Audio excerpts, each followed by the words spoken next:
restez là-bas, restez là-bas. Je vais vous emmener là-bas. En ce dimanche de Pâques, le public était nombreux pour la traditionnelle chasse aux œufs de l'hippodrome de Prunelli. 4600 petits œufs, 20 kilos de chocolat, un peloton de têtes blondes a foulé la pelouse des tribunes à la poursuite des précieuses friandises. En piste aussi, les plus jeunes avaient de l'énergie à revendre, où les 3 ans s'affrontaient dans le prix des associations de Prunelli. Portant vite en tête la casaque jaune d'Antoine Bardini, Gusti Pontadour allait facilement assurer le doublé. Miss Candy, casaque blanche, avait dérobé pour ses débuts. Très brillante pendant tout le parcours, son jockey Alex Benjama est parvenu à la maintenir deuxième à la corde. Dans la ligne d'en face, Valink au galop détendu à l'arrière-garde et Grane, elle aussi gagnante en débutant, fait encore illusion en deuxième épaisseur. Mais dans le tournant final, la casaque rouge rétrograde avant de céder totalement. Gusti Pontadour s'envole dans la ligne droite et Miss Candy assure la deuxième place, bien qu'elle n'ait cessé de tirer. Après les poulains, c'était au tour des anglo-arabes de 4 et 5 ans d'en découdre. Freestyle du Pécos, en rouge à la corde, et Fort Commandeur, en vert et orange en épaisseur, se retrouvaient pour la 4e fois. La future gagnante, Mélodie Céleste, casaque blanc et rouge de Patrick Saint-Martin, est restée cachée en 3e position à la corde, aux côtés de Figari Power et devant la grise Atmosphère. Dans la ligne d'en face, Estrella en blanc et Atmosphère viennent attaquer Fort Commandeur, Freestyle du Pécos, ayant dérobé entre-temps. Atmosphère rétrograde alors à la dernière place et Estrella vient prendre la tête. Mais dans la ligne droite, les cartes sont rebattues. Mélodie Céleste dépose le peloton. Atmosphère remonte fort à la 2e place et Estrella assure le dernier accessite.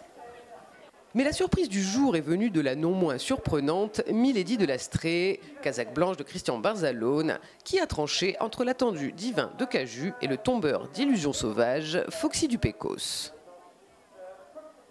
Eh ben, comme d'habitude, hein, c'est une jument qui a de la classe et quand elle a envie, il n'y a pas de problème. Et c'est l'arrivée. Elle a beaucoup de problèmes de chaleur, tout ça, et ça la dérange.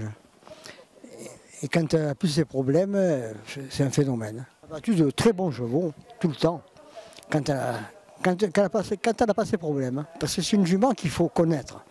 Et je mets des jockeys qui l'ont déjà monté. Lui, il a déjà monté, et il était libre. Parce que c'est toujours pareil, celui qui devait la monter, il n'a pas pu venir. Il a loupé l'avion, je ne sais pas quoi, ou l'avion n'est pas parti. Il y a un problème, quoi. Côté pur sang, l'heure était au rachat pour le gris à la casaque jaune Atlantide. Alors que son compagnon de couleur, l'alezan Tree of Grace, voyageait avec les animateurs, il a patienté à l'arrière-garde avec Gigi Trio. En face, c'est la casaque bleue de Rashkani qui a animé les débats avec Starson en rouge ainsi que Tree of Grace et la casaque bleue et jaune d'Alençon. Vénérable, casaque vert clair qui restait sur une victoire, a elle aussi patienté. Dans le dernier virage, Starson vient attaquer en épaisseur et Alençon tout à l'extérieur. À mi-ligne droite, Atlantide passe le peloton en revue et vient lutter pour la victoire avec Starson et Alençon. Au trot, dans la dernière, une épreuve aux allures de confirmation pour les chevaux de 4 à 7 ans. Diwan Nemo, casaque rouge et jaune de Serena Monti, a pris la tête au premier passage dans la ligne droite. Cocktail Ludois, le futur gagnant en casaque gros bleu, a patienté à la corde aux côtés de Dandy du Padouing. L'alezan Destin d'Ocagne est alors dans leur dos, flanqué de son compagnon de couleur, Coquin du Houlet. En face, Diwan Nemo prend une bonne avance sur le peloton. Toujours en tête dans le dernier tournant, il est attaqué par Cocktail Ludois à la corde et Dandy du Padouing à l'extérieur. Mais ce dernier part à la faute alors que Dream à l'Olivry, gagnant le dimanche précédent pour Angemont, vient finir très fort. Pas assez toutefois pour attraper Cocktail Ludois, mais suffisamment pour ravir la 2e place à Diwan Nemo.